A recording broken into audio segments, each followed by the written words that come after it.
Hey there, everybody. So, after what feels like around 10 billion years, we're finally getting Noli, the 5th killer of Forsaken, very, very soon. Assuming he doesn't get delayed again. And I thought it would be fun for me to go through and rank the 4 already existing killers, Jason, Cool Kid, John Doe, and 1x1x1x1, to see how they're holding up in their current state, just before the release of Noli. Disclaimer! I know for a fact that some of you might agree with my opinions, but I also know for a fact that some of you won't, so please don't throw stones or burn down my house or light me up with a machine gun for anything I have to say about these killers. Psst! Hey, you! Yeah, you! Listen to me. If you don't smash the subscribe button right now, I'll come to your house and murder you in your sleep! Do it! Do it now! Also, if you're interested, maybe consider joining my cult, I mean, community Discord server, where we can all have so much fun together! The link is in the description below! Well, have you subscribed yet? Good. Now relax, buddy. Enjoy the video. You got all that? Alright, okay. I'm gonna rank them from worst to best. Starting with... Oh, I'm 1xing it. I'm 1xing it so good. This may come as a shock to some of you, but comparatively, I think that 1x is the absolute worst out of the 4 killers. Now, that's not to say that he's bad, though, because, let's be honest, none of them are. I just think that in his current state, he's the weakest link. The main issue with 1x is that he kind of relies on the survivors being absolute dum-dums. You have to hope that the player you're chasing has shitty reaction time or is bad at predicting attacks, otherwise you're probably screwed. The main ability I'm talking about here is Mass Infection, because it has a really slow wind-up, and that's also an invitation for a Shedletsky to bum you from behind, or for a chance to blow your brains out. His M1 is also probably the worst, because it has a really long, predictable wind-up that makes him really easy to juke, and it's only slightly faster than John Doe's, although John Doe can get away with this because he hits like a truck, but 1x only damages for 20 without the glitched effect. Not terrible, but also not ideal. I mean, sure, if you do catch a survivor lacking with 1x's ranged abilities, you'll probably murk them instantly, but it might take multiple uses of entanglement and mass infection for them to make a mistake, and by then you've already lost quite a lot of time. 1x also suffers in open maps and maps with multiple levels, which is pretty much all of them, except Planet Voss. He's practically unstoppable on that map. Why is this still in the game?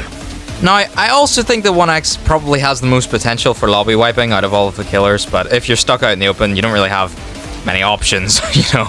And I'll give him one thing, he's probably the most satisfying out of the 4, especially using that unstable eye and mass infection combo on the unsuspecting Elliot on the opposite side of the map. Entanglement is a pretty insane ability, to be honest. Being able to completely immobilize anyone in a game like this is usually quite busted. It's thinner, so it's harder to land a shot, but it comes out pretty fast, which does help a little. I also like the combo thing you can do where you entangle someone and then sprint up to them with mass infection and just absolutely wipe them off the face of the earth. Rejuvenate the Rotten is also a really cool ability. I like the idea of having an ultimate ability, you know what I mean? The update that allowed him to kill his own minions for stacks of speed is a great touch, and being able to stack up the speed 3 is downright overpowered in Last Man Standing. It's just a shame that it's player dependent, because if you use it after 1 or 2 kills, it's practically pointless. So yeah, that's what I think of 1x. And remember, before you start whining, I said he was the worst, not that he was bad, okay? I'm trying to point out the good parts on top of the flaws. I haven't more. My 7 is fucking gone. Now, this might also be a controversial placement, and I was honestly struggling to rank this guy on the list. Many people think that he's the best, and he needs to be nerfed, but I'm not entirely sure. Jason is the absolute fastest of the killers with a sprint speed of 28, which means that he's excellent at keeping chase with survivors. A good Jason is probably going to kill you 100% of the time if he's focused on you. His M1 may only do little damage, but it has the shortest windup out of all of the killers, which makes him really consistent. Behead is also a great follow-up after the slash, as you don't need to wait after the initial M1, and the survivor will most likely be running away from you unless they're stupid, so it'll be easy to lunge forwards. Oh yeah, Behead's hitbox stretches across the entire fucking solar system, so you're almost always guaranteed another hit if you can aim it right. It's also a very satisfying finisher. I feel like there aren't enough people talking about how overpowered Helpless is on top of that. If you didn't know, landing him ahead prevents the survivor from using their abilities for around 15 seconds, which is absolutely insane, by the way. Gashing Wound is a great punisher as well, probably the best punishing ability in the entire game, because if a stunner dares to miss their stun around you, literally just pop this ability to immediately drive 50 damage into their skulls, which is often a finishing blow, actually. This ability does kind of seem overpowered, but it completely freezes you when you use it, and it does have a lot of end lag, which helps to balance it out a bit. I also think you can pair it quite nicely with his passive called Mute, which decreases his terror radius, which makes it easier to sneak up on the survivors. What I love doing is approaching an unsuspecting player working on a generator and using Gashing Wound on them. They have no time to react, works like a charm, and it's so fun to pull off. Raging Pace is also kind of underrated. I used to not use it at all because I just thought it was completely useless, but I was so wrong. Raging Pace should be used for two purposes. Either regaining stamina extremely quickly when you need it to pressure a survivor, or to predict a stun, because when Jason is using this ability, he can't be stunned, which is really, really useful. Yeah, I know I've been glazing the absolute shit out of Jason so far, and he's great. He really is great overall, but I just feel like he doesn't have a lot of options, especially in his ranged abilities, of which he has, fucking none. Sure, he's amazing at getting kills and wiping lobbies, but he just doesn't have very much flexibility, which is the main reason that he's here and not up in rank 2 or 1. Although I was definitely considering swapping him in the second place. Look, I already know for a fact that some of you have got your pitchforks and torches raised at me for not putting Cool Kid in first place, but I think that he used to be the absolute best in the game. On release, I mean. I'd argue he has the most flexibility out of all the killers, with excellent pressure through his pizza delivery guys, a great projectile, and an extremely punishing dash attack. Maybe not as punishing as Gashing Wound though. Another noteworthy aspect is that he's almost as fast as Jason, which once again gives him great pressure, as he can easily keep up with the survivors. And he also has good combo potential as well, because I think that all of his abilities, they synergize with each other really well, and could straight up lead to insta-kills on most characters. Even a Sentinel, like Ghast. See if he messes his block up once, fucking dead! I find that Corrupt Nature is really satisfying and easy to use, since the brick travels through walls and can even hit multiple survivors at once, which just feels, oh, so good. And it also gives a slowness effect, which can be straight up devastating for the survivor if Cool Kid's close to them whenever he uses it. The only issue is that it can be easy to predict when he's going to use it, since you're completely still when throwing it. Walk Speed Override is a great ability, but it's also quite balanced because it's extremely rewarding if you land it, and extremely punishing if you miss it. Not only is there a lot of end lag, leaving you open to stuns and stuff, but you also look like a massive twat. I typically find it most useful in close-up situations, since it does have a pretty big hitbox, dealing 25 damage on impact and an extra 15 from the burning damage. I've also seen footage of a supposed upcoming Walk Speed Override rework that will presumably release alongside Noli in about 10 years. Pretty much the damage and speed has been increased. However, there's an actual wind up visible animation that gives you a warning when he's using it. I don't know if that's going to change the tides at all, but I guess we'll have to see. I also have praise to give for pizza delivery because it's a really good and yet pretty balanced ability. Pretty much, the minions lock onto the near survivor and slowly wander towards them, which is actually great in a variety of situations, such as an unsuspecting player working on a generator, a mentally deficient sentinel who can't land a single stun, and pressuring your zoning players in a chase. It also helps you out if you get a little lost. See, the only real downside to Cool Kid is that, unlike the other killers, the only real way to track survivors is through his pizza delivery minions, which have quite a long cooldown, which absolutely causes him to struggle against characters like 007 and 7, which, wait, that actually might be the point. Huh. Look, it was so hard to choose between second and first place for Cool Kid because he is just amazing in every aspect.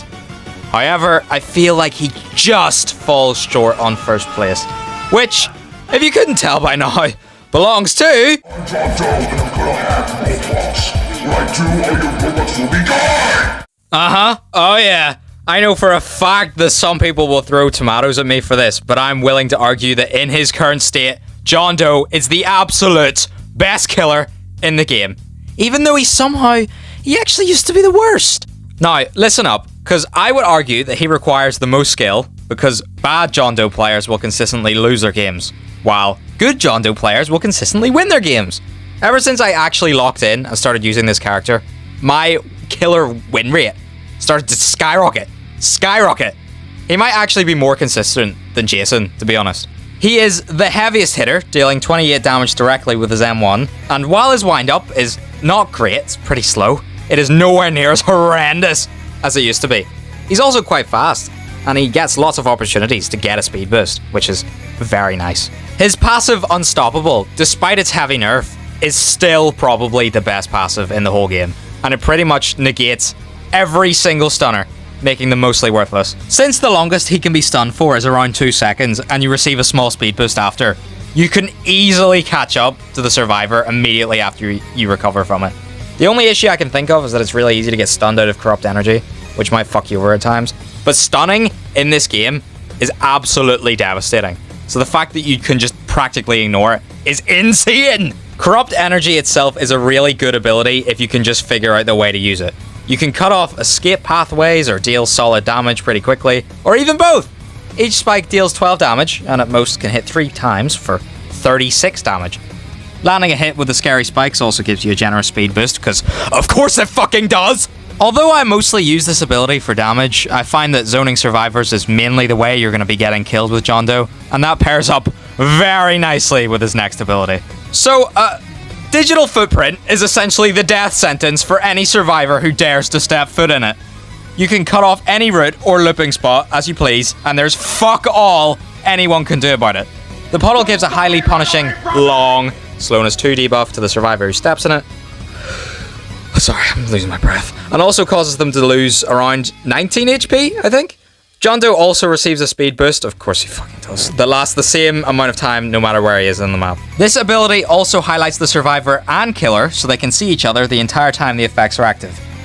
Look, I'll tell you this right now. If you step in a digital footprint when John Doe is near you, you will not survive! Lastly, 404 Error is a simple wall hacks ability, which reveals the location of every survivor on the map. This is just straight up overkill at this point, since even if you do somehow get away from Johnny Toe after everything you've gone through already, he can literally just scan to see where you are. So, to briefly summarize John Doe, he's an unstoppable beast who you can't stun, can't hide from, and can't escape. So yes, motherfucker, he is the best killer in the game! Hey, thanks for watching. I really hope you enjoyed the video. If you didn't know, I'm testing out a new editing and thumbnail style for my videos because I'm kind of going through like a channel revamp right now. I hope this style was an improvement over the original, and let me know if you want to see me rank the Forsaken Survivors next. That would be fun, huh?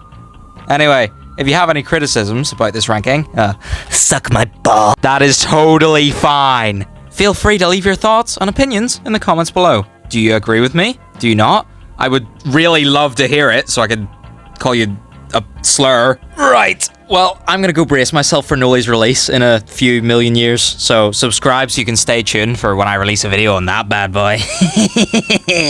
Alright, see you later. Bye-bye.